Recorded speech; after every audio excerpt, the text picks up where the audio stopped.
Hello friends, स्वागत है आपका मेरे यूट्यूब चैनल शिवा साइंस में। आज हम लोग फिर से वही चैप्टर पढ़ने वाले हैं। तो चैप्टर हम लोग का अभी आधा रह चुका है। जैसे कि हम लोग का चैप्टर था जैवतंत्र, और जैवतंत्र चैप्टर में ही हम लोग एक टॉपिक स्टार्ट किए थे जिसका नाम था परिवहन। परिवहन का हमने बहुत सारे पॉइंट देखे और उसके साथ साथ एनसीईआरटी में भी बहुत सारे पॉइंट को अंडरलाइन किए, यानी ऑब्जेक्टिव भी क्लियर कर लिया हम लोग। तो आइए एक बार फिर से रिपीट करते हैं परिवहन वाले टॉपिक और परिवहन पढ़ते कि होता क्या है। परिवहन जब हमने स्टार्ट किया था तो परिवहन से हम लोग समझते हैं कि ये आपका जो परिवहन है, इसमें आपके शरीर में जो भी पोषक तत्व बनते हैं, जो भी पदार्थ बनते हैं, वो शरीर में एक स्थान से दूसरे स्थान तक जब ले जाते हैं रक्त के द्वारा स्थानांतरित होते हैं, तो इस प्रक्रिया को हम लोग परिवहन कहते हैं। इस परिवहन को करवाने के लिए सबसे ज़्यादा तो हम लोग जयपुर का टॉपिक में परिवहन का टॉपिक देख रहे थे, और परिवहन का परिभाषा आप लोग जानते ही है क्या लिखता है। जब भी हमारे शरीर में जो भी पोषक तत्व बनते हैं वो हमारे शरीर के एक भाग से दूसरे भाग तक जब स्थानांतरित होते हैं, तो ऐसी ही प्रक्रिया को हम लोग परिवहन कहते हैं। इस परिवहन को करवाने के लिए जिम्मेदार है आपका ब्लड, और ब्लड ही हम कल के टॉपिक में हम लोग ब्लड के बारे में ही पढ़े थे। ब्लड से जितने भी रिलेटेड टॉपिक थे, जैसे रक्त क्या है, रक्त कितने प्रकार का होता है, और भी बहुत सारे पॉइंट जैसे कि रक्तदाब के बारे में, और रक्त को ले जाने वाले जो भी वाहिकाएं होती हैं, धमनी, शिरा, ये सब हमने पॉइंट देखा था। तो आइए एक बार फिर से इस चीज़ को रिवाइज कर लेते हैं हम लोग।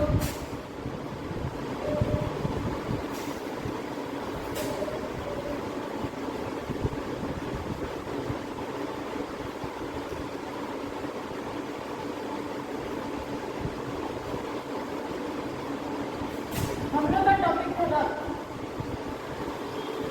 और आप लोग को पता है कि ऑब्जेक्टिव क्वेश्चन में पूछे जाने वाला क्वेश्चन है रक्त क्या है। तो रक्त एक प्रकार का आपका संयोजी ऊतक है।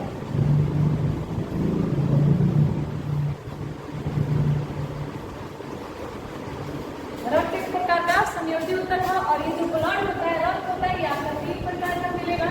पहला हम लोग का आरबीसी, दूसरा हम लोग का डब्ल्यूबीसी, और तीसरा हम लोग का प्लेटलेट्स। अगर कोई क्वेश्चन पूछता है कि रक्त बनता कैसे है, तो रक्त आपका इन तीनों कणिकाओं से मिलकर, और एक और आपका शब्द आता है प्लाज्मा। यानी अगर रक्त के निर्माण की बात की जाए तो रक्त हमारा प्लाज्मा और आरबीसी तीनों कणिकाओं से मिलकर भी बन रहा था। अगर प्लाज्मा की बात की जाए कि प्लाज्मा का क्या कार्य है,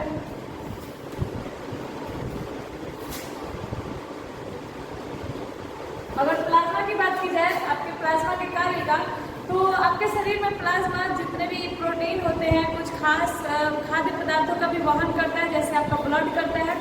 तो हम लोग तीनों का काम तो देख चुके हैं। आज हम लोग का जो टॉपिक था वो आपके कहीं ना कहीं धमनी और शिरा के नीचे कुछ दिया हुआ है, विशेष प्रकार के प्लेटलेट्स का टॉपिक। एनसीईआरटी के बुक में आप लोग देखेंगे प्लेटलेट्स करके कुछ टॉपिक दिया हुआ है। इस प्लेटलेट्स के बारे में लिखा हुआ है।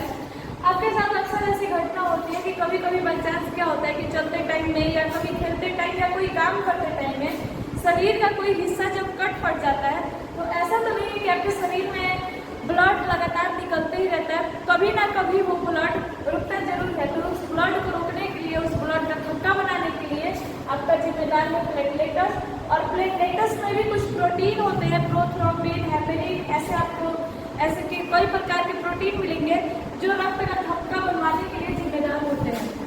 तो ये आपका विशेष प्रकार से उस टॉपिक को अगर दिया हुआ है तो आप लोग एनसीईआरटी में इसको कंप्लीट कर देंगे। आज हम लोग सबसे मेन टॉपिक पढ़ने वाले हैं हृदय के बारे में। और आपका रक्त से रिलेटेड एक क्वेश्चन पूछा जाता है, रक्त परिसंचरण। उसी में आपका परिसंचरण 2 प्रकार से होता है। किन्हीं किन्हीं जीवों में जो परिसंचरण का काम होता है वो एक दिशीय होता है। एक दिशीय कहने का मतलब है एक बार में ही, और किसी किसी जीव के शरीर में यही रक्त परिसंचरण दोहरा हो जाता है। यानी हम लोग देख रहे हैं परिसंचरण के बारे में। ये परिसंचरण किन्हीं किन्हीं जीवों में एक दिशीय होता है,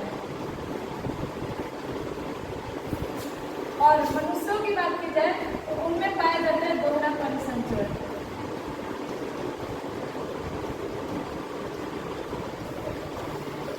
पहले तो आप लोग इस परिसंचरण शब्द को समझे, क्योंकि दोनों पॉइंट्स के लिए हम लोग का मेन है परिसंचरण। परिसंचरण का क्या तात्पर्य है?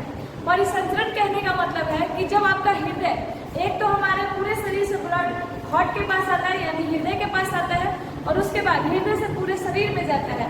तो ये जो रक्त का पूरे शरीर में जाने की प्रक्रिया है, स्थानांतरित होने की प्रक्रिया है, यही है आपका परिसंचरण। ये परिसंचरण किसी जीवों में एक बार में ही कंप्लीट हो जाता है। एग्जाम्पल को रखती मछली, इसका एग्जाम्पल है मछली। एक दिवसीय, अगर आपसे कोई पूछ देता है एक दिवसीय परिसंचरण का कोई एग्जाम्पल बताए तो इसका बेस्ट एग्जाम्पल है मछली। मछली के शरीर में क्या होता है, एक बार कार्बन डाइऑक्साइड वाला ब्लड जो जब चल जाता है तो उसके गिल्स की सहायता से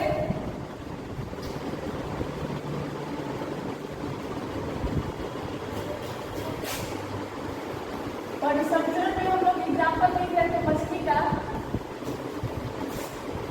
एक दिवसीय मछली के अंदर हम लोग पढ़ रहे थे कि एक दिवसीय परिसंचरण होता है, यानी इसके शरीर में होता क्या है कि जब भी जल से कार्बन डाइऑक्साइड वाला ब्लड जब पास होता है तो वो गिल्स की सहायता से जब आगे पास करती है उस टाइम ही उसका ब्लड जो होता है वो ऑक्सीजनीकृत हो जाता है, यानी उसके शरीर में एक बार में ही कंप्लीट कर दिया जाता है। और वही अगर बात की जाए दोहरा परिसंचरण की, तो दोहरा परिसंचरण आपका पाया जाता है स्तनधारी जीवों में, और सबसे बेस्ट एग्जाम्पल है स्तनधारी का मनुष्य।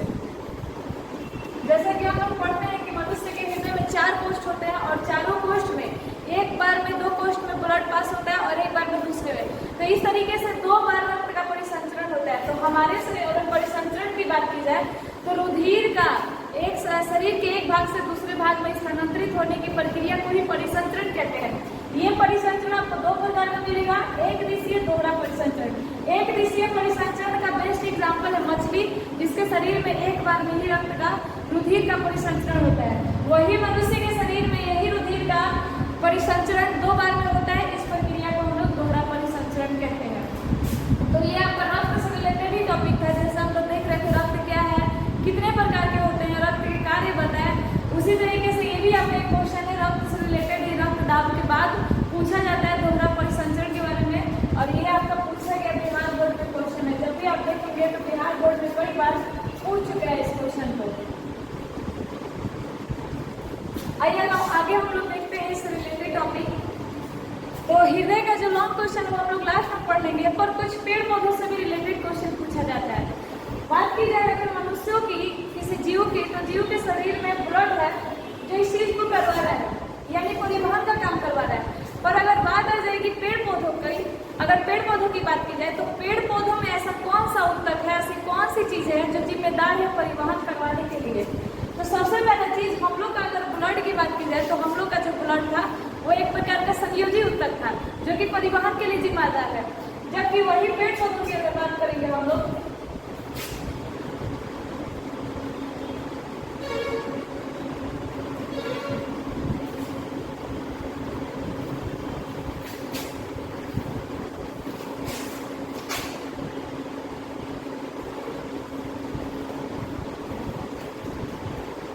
अगर पेड़ पौधे की बात की जाए तो उन लोग में संवाहक ऊतक पाया जाता है। या आपके ऑब्जेक्टिव क्वेश्चन में पूछा जाएगा कौन सा ऊतक जिम्मेदार है पेड़ पौधों में परिवहन करवाने के लिए। तो पेड़ पौधों की बात की जाए तो पेड़ पौधों में संवाहक ऊतक जिम्मेदार है परिवहन करवाने के लिए, जिसको हम 2 नाम से जानते हैं। एक हम लोग का नाम है जाइलम और दूसरा नाम है फ्लोएम।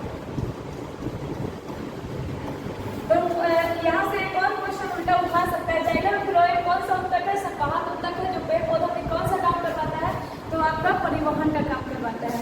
ये जो जाइलम है, ये जाइलम जो होता है ये जड़ तना पत्तियों के साथ में फैला होता है। इसमें भी कोशिकाएं जो संवाहक ऊतक होती है ये ऊतक पौधे के विभिन्न भागों तक फैला होता है, जो क्या करता है कि जड़ से मृदा के अंदर से पानी को खींच करके पेड़ पौधों के हर एक भाग तक अवशोषित करवाता है, यानी परिवहन करवाता है। वही फ्लोएम, आप लोगों को पता है कि पेड़ पौधों का भोजन कहाँ बनता है, तो क्लोरोफिल आपकी मौजूद होती है पत्तियों में। पत्तियों में जो भोजन बन जाता है उस भोजन को हर एक पार्ट तक पहुंचाना होता है, तने से लेकर के उसके शीर्ष के भाग से लेकर के नीचे वाले भाग तक। तो नीचे वाले पेड़ पौधों के हर एक भाग तक पहुंचाने के लिए फ्लोएम ऊतक काम करता है, फ्लोएम कोशिका काम करती है, जो क्या करती है आपके पेड़ पौधों में सारे भोज्य पदार्थ का स्थानांतरण करवाती है। तो एक क्वेश्चन पूछा गया है कि खाद्य पदार्थों या भोज्य पदार्थों का स्थानांतरण पेड़ पौधों में किस प्रकार होता है? भोज्य पदार्थों का स्थानांतरण किस प्रकार से होता है? तो इसका जब भी ऐसा क्वेश्चन है आपके एग्जाम में या इस चैप्टर से क्वेश्चन किया गया तो इसका सरल उत्तर आपका फ्लोएम। आपको बस एक शब्द पकड़ना है फ्लोएम और लिखना है। इसके बाद पेड़ पौधों में परिवहन करवाने के लिए यानी भोज्य पदार्थों का स्थानांतरण करने के लिए फ्लोएम में उपस्थित संवाहक ऊतक जिम्मेदार है। इसमें भी पाई जाती है एक आपका फ्लोएम भी 4 प्रकार के होते हैं। इसमें एक नलिका होती है जिसका नाम है चांदनी नलिका है। ये नलिका फ्लोएम का ही भाग है और यही नलिका जिम्मेदार होती है भोजन को उठा करके हर एक पार्ट तक भेजने के लिए। तो क्वेश्चन है हमारा भोज्य पदार्थ का स्थानांतरण किस प्रकार से होता है? भोज्य पदार्थ का स्थानांतरण फ्लोएम की मदद से होता है। फ्लोएम में पाए जाने वाले चांदनी नलिकाएं पत्तियों से भोजन को लेकर के पेड़ पौधों के विभिन्न भाग जैसे जड़, तना इत्यादि भागों तक पहुंचा देती है। तो इस प्रकार से इस क्वेश्चन का आंसर होगा यहाँ पर आपका। तो आप लोगों को समझ में आएगा। जाइलम की बात की जाए तो जाइलम में आपका किसका परिवहन हो रहा है? जल का परिवहन हो रहा है। यानी यहाँ पर हम मनुष्य के साथ साथ पेड़ पौधों की भी बात करेंगे। जैसे हम लोग फर्स्ट चैप्टर में पोषण में भी देखे थे कि हम लोग को पोषण की प्रक्रिया हो रही है और पेड़ पौधों में प्रकाश संश्लेषण पढ़ा गया था। वैसे ही सेम परिवहन टॉपिक में भी मनुष्य में रक्त की बात करने के बाद हम लोग पेड़ पौधों की बात करते हैं और पेड़ पौधों में हमारा संवाहक ऊतक है। वही अगर मनुष्य की बात की जाए तो मनुष्य में हमारा संयोजी ऊतक है। मनुष्य में रक्त जो बनता है वो कौन से ऊतक से मिलकर बना होता है? संयोजी ऊतक। और वही पेड़ पौधों में जाइलम फ्लोएम जो बने होते हैं वो संवाहक ऊतक होते हैं।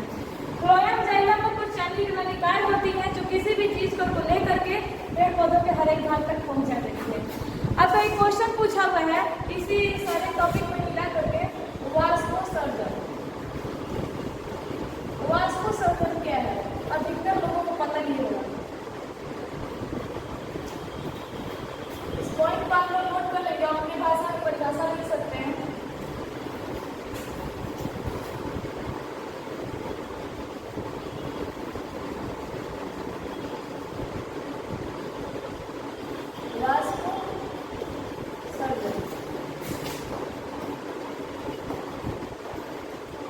वाष्पोत्सर्जन भी पूछा गया एक क्वेश्चन है बिहार बोर्ड में।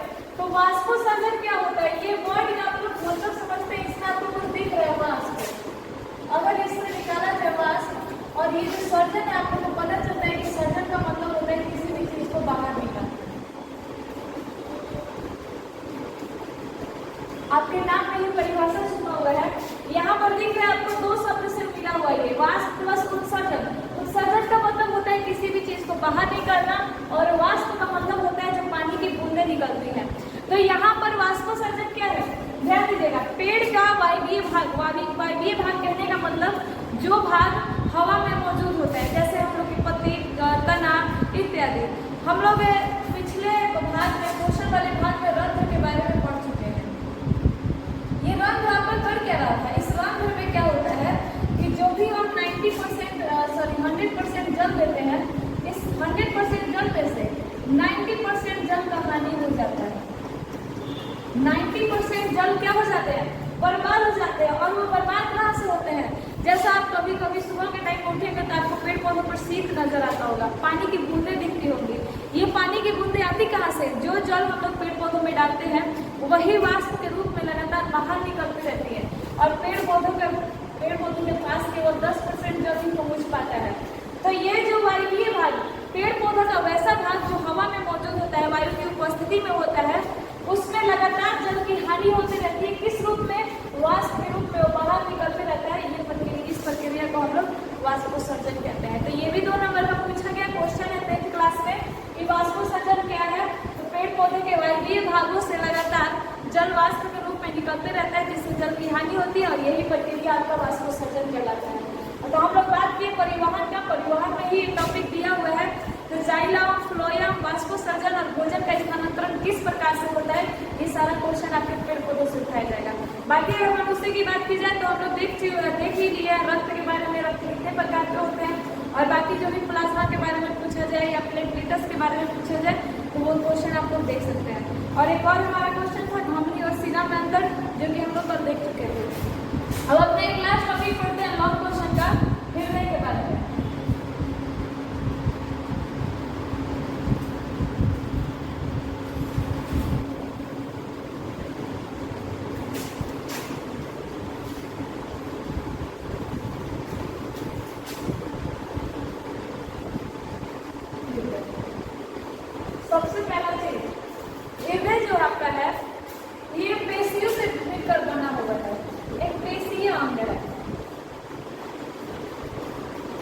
यानी इसमें आपको किसी प्रकार की अस्थि, कंकाल ये सब नहीं मिलेंगे। एक प्रकार की मांसपेशियों से मिलकर बना हुआ अंग है जिसे हम लोग पेशीय अंग कह रहे हैं। तो ये आपका हृदय जो होता है, इसका आकार अगर पूछा जाए तो ये आपकी मुट्ठी आकार की होती है, मुट्ठी आकार।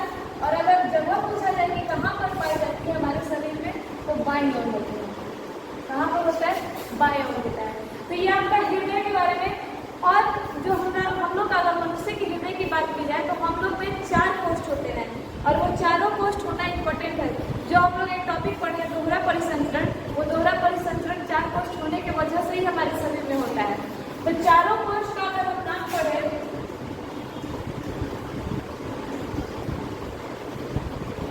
दाएं तरफ बात करें तो दाएं तरफ हम लोग आते हैं दाया अलिंद और दाया नीलय, दाया नीलय। वही दूसरी तरफ हम बाएं की बात करें तो बाएं तरफ आता है बाया अलिंद और एक और हमारा आता है बाया नीलय।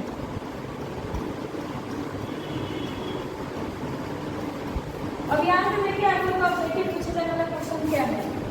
पहले तो ये चीज कि अलिंद ऊपर की तरफ स्थित होता है, नीले नीचे की तरफ होता है। अगर दाएं हिस्से में आते हैं हम लोग ऊपर की तरफ दाया अलिंद मिलेगा, नीचे जाने पर दाया नीले मिलेगा। अगर बाएं हिस्से में जाते हैं तो ऊपर की तरफ बाया अलिंद, नीचे की तरफ बाया नीले।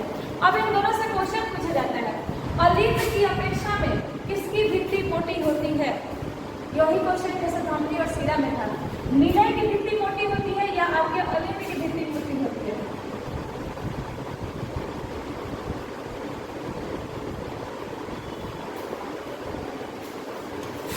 क्वेश्चन है आपका, अलिंद की भित्ति मोटी होती है या नीले की भित्ति मोटी होती है?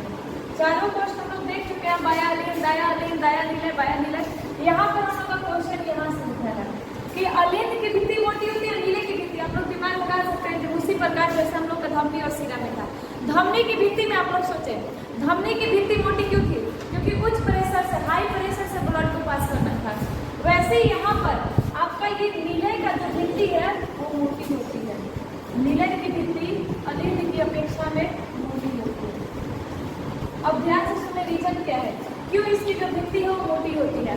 भित्ति मोटी होने के पीछे रीजन ये है कि लास्ट में जो हमारा ब्लड फेफड़ा से होते हुए आता है वो नीले को पूरे शरीर में भेजना पड़ता है हाई प्रेशर के साथ। और हाई प्रेशर के साथ अगर भेजना है तो उसकी परत मोटी होनी जरूरी है, नहीं तो वहाँ पर मांसपेशियों का फटना ऐसा कारण हो सकता है। इसीलिए जो नीले की भित्ति है हमारे हार्ट में वो हमेशा मोटी पाई जाती है। तो यहाँ से ऑब्जेक्टिव क्वेश्चन पूछा जाता है, आपका एनसीईआरटी का ही पॉइंट है, वो देखने को मिल जाएगा आप लोगों को कहाँ पर ही मिलेगा, और इसको नोट कर लें आप लोग तुरंत ऑब्जेक्टिव में।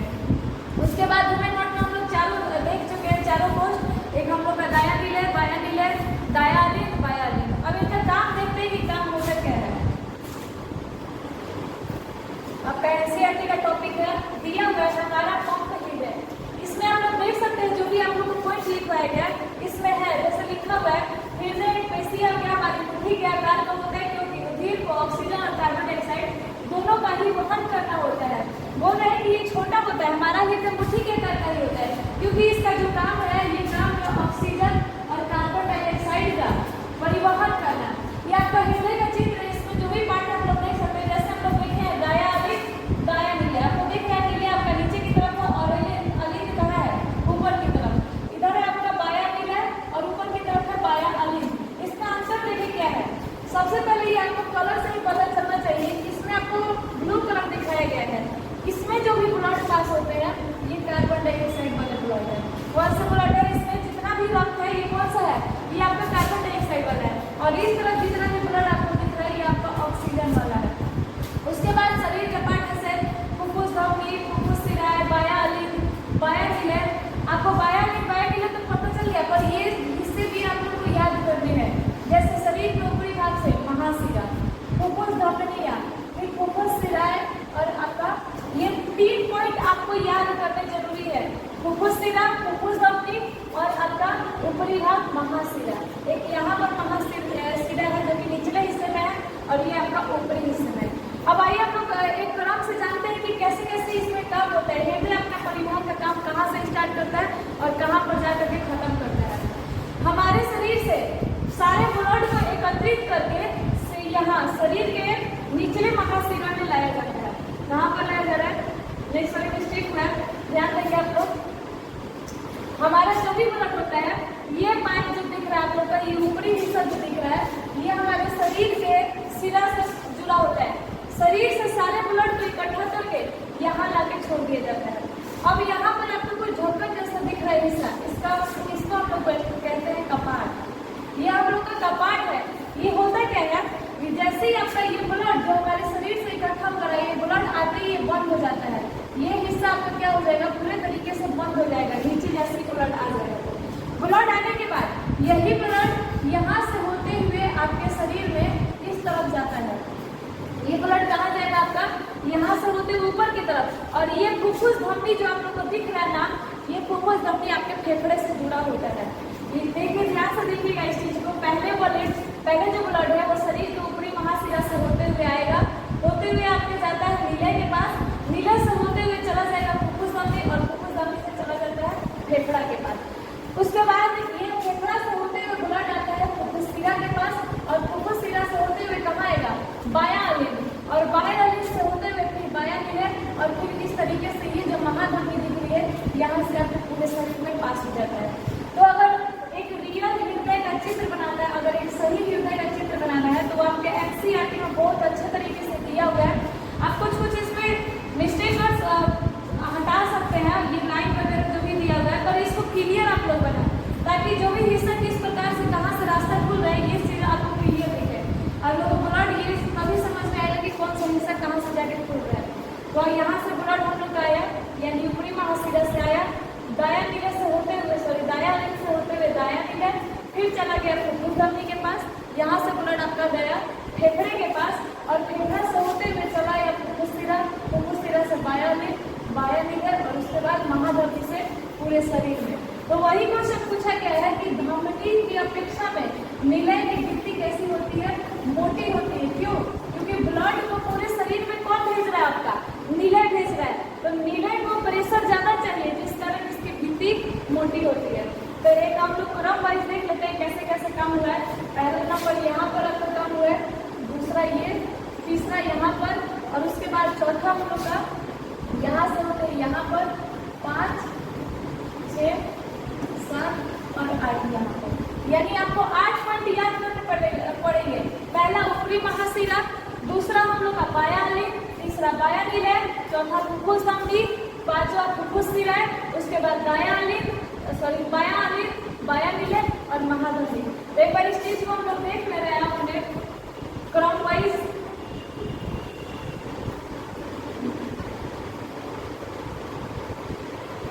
हम लोग यहाँ पर एक बार देख ले रहे हैं इसको।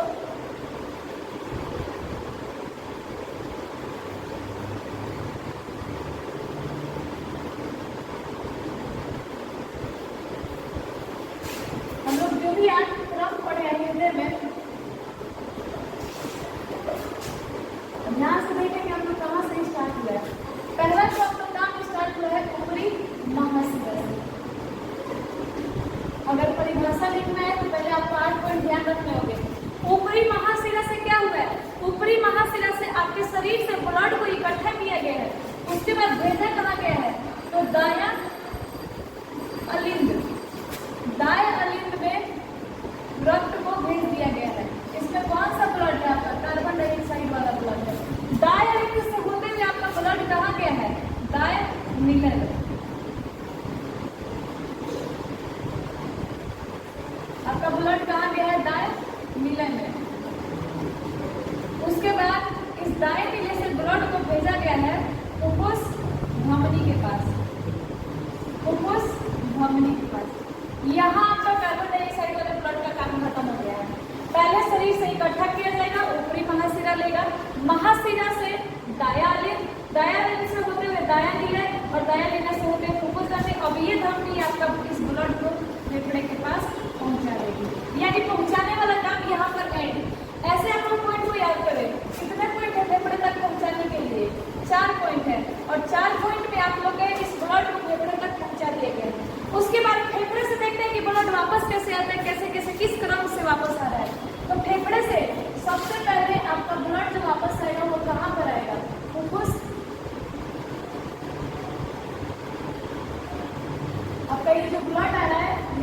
कहाँ जाएगा? फुफ्फुस शिरा के पास।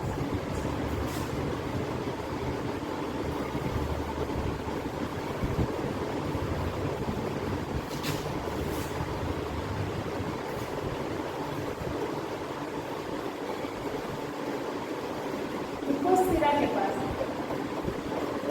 आपका ये ब्लड कहाँ पर वापस आ गया है? फुफ्फुस शिरा के पास। फुफ्फुस शिरा के बाद से हमारा ये ब्लड कहाँ पर आ जाएगा? बाय अलिंद के पास। ब्लड कहाँ आ गया? बाय अलिंद के पास।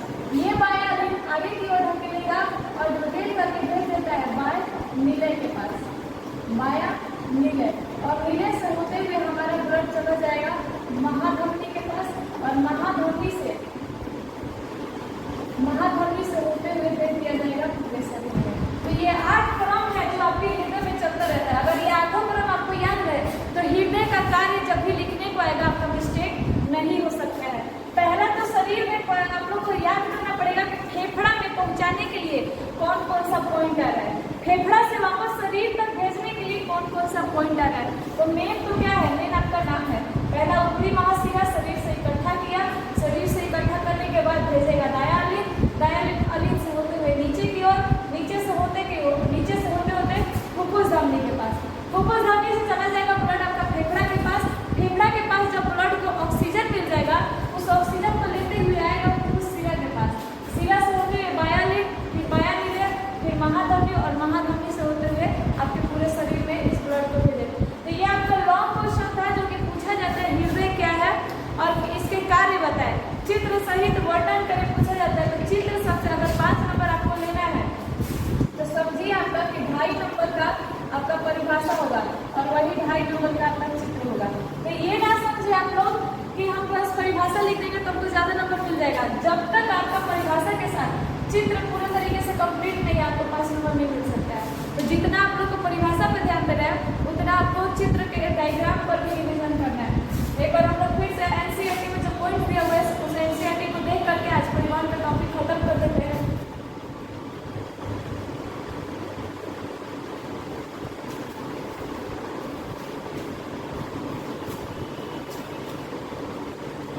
हमारा एक टॉपिक था हमारा पंप हृदय।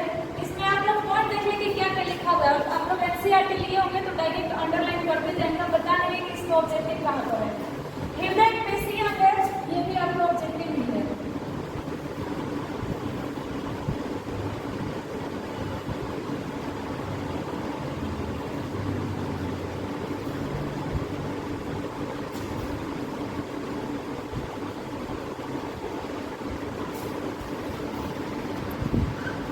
इसमें आपका सबसे पहले ये ऑब्जेक्टिव है, हृदय एक पेशी अंग है। ये नहीं पूछा जाएगा कि सरकार का सबको पता है कि मुख्य अंग है। तो सबसे पहला ऑब्जेक्टिव क्वेश्चन कि हृदय कैसा अंग है? एक प्रकार का पेशी अंग है। उसके बाद ये करता क्या है? तो रुधिर को, ब्लड को ऑक्सीजन, कार्बन डाइऑक्साइड दोनों का ही वहन करना होता है। इसका काम पूछा जाए तो ये आपके शरीर में क्या काम कर रहा है? ऑक्सीजन और CO2 का परिवहन कर रहा है। उसके बाद हृदय कितने कोष में बटा होता है? तो हृदय आपका 4 कोष में बटा होता है। यहाँ पर आप पॉइंट देखें, कार्बन डाइऑक्साइड प्रचुर रुधिर को कार्बन डाइऑक्साइड छोड़ने के लिए फुफ्फुस में जाना होता है। CO2 छोड़ने के लिए कहाँ जाना होता है? फुफ्फुस में जाना होता है। वही फुफ्फुस से वापस ऑक्सीजनित रुधिर को, जो रुधिर ऑक्सीजन को ले लिया होता है उसी को कहा जाता है ऑक्सीजनित रुधिर, को हृदय में लाना होता है। यानी आपको यहाँ पे काम क्या हो रहा है? आपके हृदय में CO2 को लेकर जाएगा किसके पास? फुफ्फुस में, और फुफ्फुस से ऑक्सीजन को लेकर के ब्लड आ जाएगा कहाँ पर? वापस हृदय में। उसके बाद लिखा हुआ है यह ऑक्सीजन प्रचुर रुधिर तब शरीर के शेष हिस्सों में पंप किया जाता है। जैसे ही ये रुधिर वापस हमारे हृदय में ब्लड आ जाएगा ऑक्सीजन वाला, इस ब्लड को भेज दिया जाएगा पूरे हिस्से में, शेष जितना ही बचा है। उसके बाद चरण दिए हुए हैं कुछ आपके, जैसे ये 4 जो भी आप लोग अभी पढ़े हैं 4 पोस्ट बाया अलिंद यहाँ पर है। यहाँ पर आप लोग देख लें कैसे कैसे काम हुआ है। ऑक्सीजन प्रचुर रुधिर एकत्रित करते समय, ऑक्सीजन प्रचुर रुधिर फुफ्फुस से हृदय में बाई और स्थित हो, फुफ्फुस से हृदय यानी फेफड़ा या फुफ्फुस का अर्थ होता है फेफड़ा। फेफड़ा से होते हुए आपके हृदय में बाई और स्थित कोण बाया अलिंद में आएगा। इस रुधिर को एकत्रित करते समय बाया अलिंद स्थिर रहता है। यानी कहने का तात्पर्य है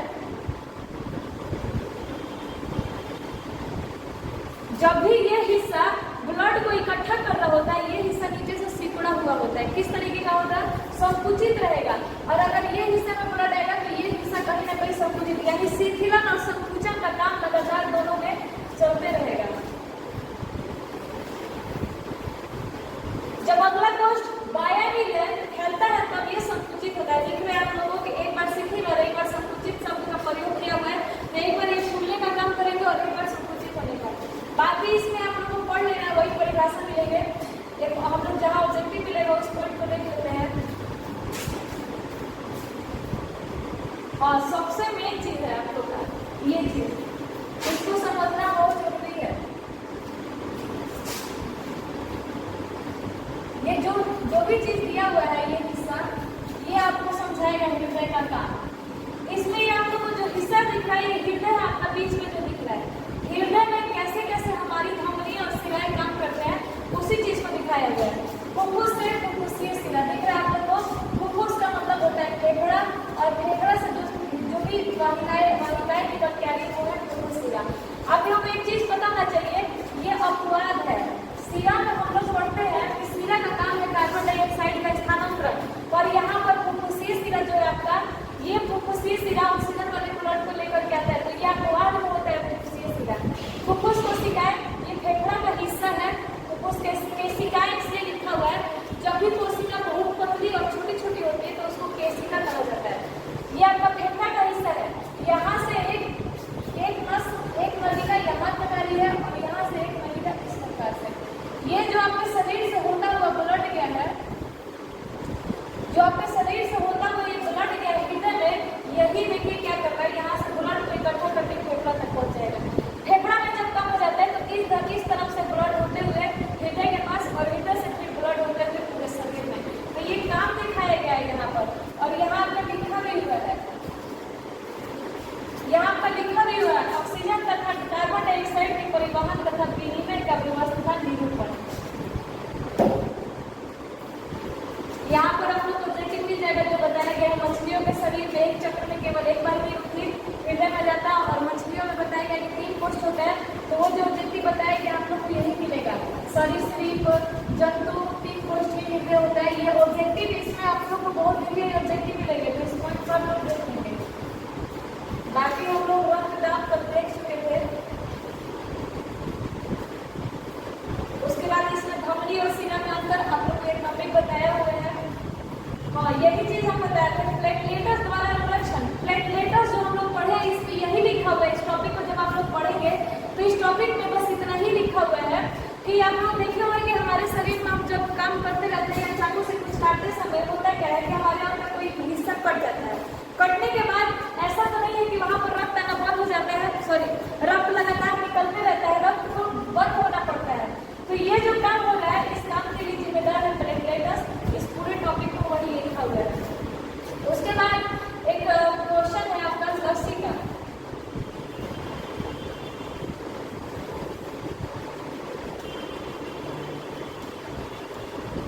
उसके बाद ये क्वेश्चन पूछा जाता है आपका लस्सी का।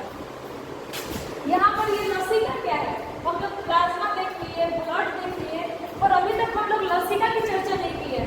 तो ये लसिका है क्या, ये लसिका के बारे में बात किया जाए।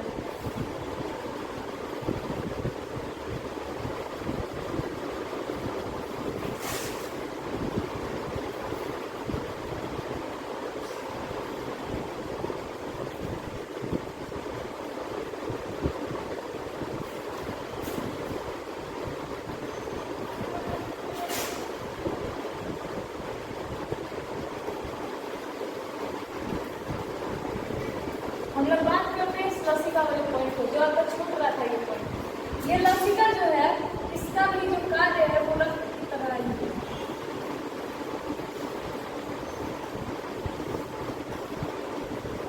यानी रक्त हमारे शरीर में क्या करता है, तो रक्त हमारे शरीर में भोज्य पदार्थों का स्थानांतरण करता है। वैसा ही सेम काम आपके लसिका का भी होता है। लसिका का कोई अलग काम नहीं है, लसिका का कार्य वही है। पर यहाँ पर क्वेश्चन ये उठता है कि आखिर ब्लड और लसिका में अंतर क्या है।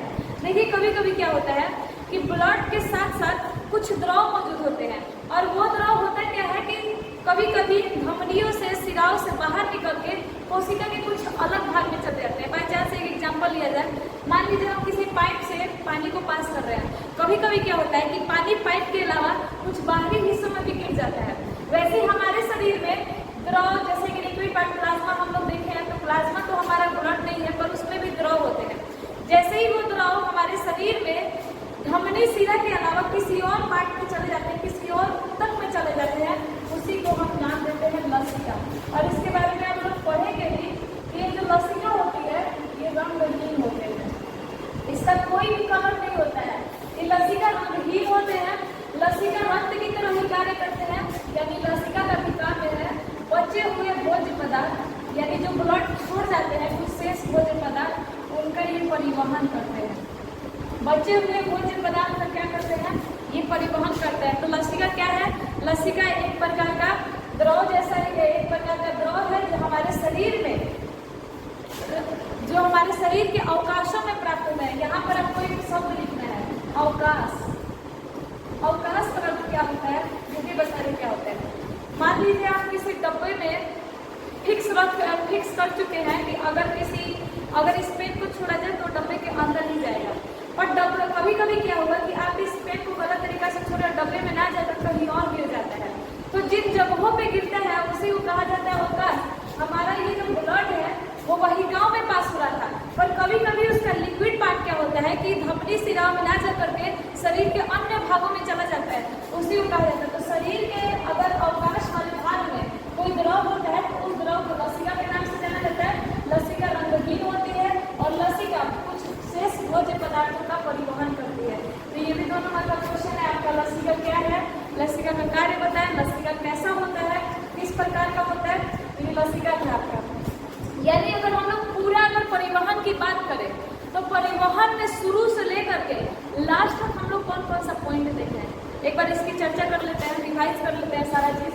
सबसे पहले जब हम लोग परिवहन स्टार्ट किए थे तो हमारा फर्स्ट क्वेश्चन था परिवहन क्या है। उसके बाद सेकेंड क्वेश्चन था रक्त के बारे में, रक्त क्या है, कितने प्रकार के होते हैं, रक्त के कार्य बताएं। उसके बाद इस क्वेश्चन को करने के बाद रक्तदाब पूछा जाता है, रक्तदाब किसे कहते हैं। रक्तदाब पूछने के बाद परिसंचरण पूछा जाता है, परिसंचरण क्या है, दोहरा परिसंचरण से आप क्या समझते हैं।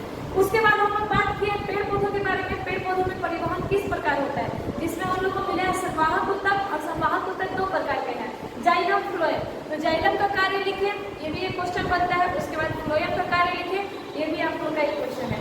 फिर इसी में एक क्वेश्शन पूछा है वाष्पोत्सर्जन से आप क्या समझते हैं, भोज्य पदार्थों का स्थानांतरण किस प्रकार होता है। ये भी 2 क्वेश्चन कहाँ से था, हमको कब पेड़ पौधों से रिलेटेड था। उसके बाद हम लोग पढ़े हृदय के बारे में, और हृदय में हम एक लॉन्ग क्वेश्चन देखे हैं चित्र के साथ, एनसीईआरटी के साथ, तो उसमें भी आप लोग ये लॉन्ग क्वेश्चन था, आपका इस टॉपिक था। उसके बाद एक लास्ट क्वेश्चन हम लोग देखे लसिका क्या है और इसके कार्य बताएं।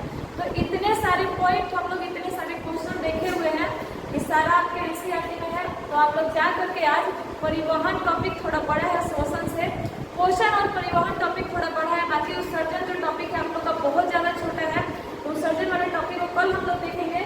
ये टॉपिक में आप लोग आज जाके क्लियर कर लेंगे, और जहाँ भी एनसीईआरटी में आपको डाउट मिलेगा आप लोग वीडियो में नीचे कमेंट कर देंगे कि हाँ मेरा ये टॉपिक डाउट है, उस चीज़ को फिर से रिवाइज करवा